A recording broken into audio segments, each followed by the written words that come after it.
In 2013, the left went nuts over a rodeo clown. The rodeo clown was performing at the Missouri State Fair. He had the awful temerity to wear a mask of then-President Obama. "We're gonna stomp Obama now," an announcer said. "Hey, I know I'm a clown," the rodeo clown replied. "He's just running around acting like one. Doesn't know he is one." The media quoted a bystander who compared the act to a KKK rally. The lieutenant governor of the state condemned the act, as did one of the senators. The rodeo clown was fired, even though he'd dressed up as other presidents in the past and done the exact same routine. Fast forward 4 years. On Tuesday, TMZ posted photos of comedian Kathy Griffin, who has helped host CNN's New Year's Eve coverage for a decade, holding a mock-up of President's severed head covered in blood. Griffin has a long record of anti-Trump sentiment, of course. In February, she told MSNBC's Chris Matthews, quote, "I'm a big resistor, and I don't believe in compromise with this president. I also think he's crazy. I think he's mentally ill. He's also an idiot."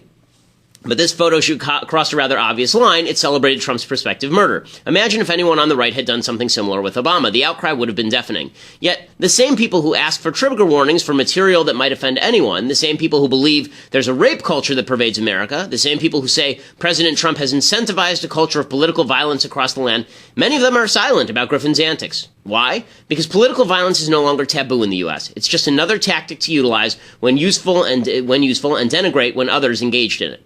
That sentiment expresses itself on both sides of the political aisle. When Montana House candidate Greg Gianforte allegedly body-slammed a reporter, prominent conservatives, including talk show host Laura Ingraham, demeaned his victim as a wuss and championed Gianforte as a sort of stalwart man's man. When leftists attacked Trump rallies during the 2016 election cycle, the media attempted to paint them as the defenders of the common good against Trump himself.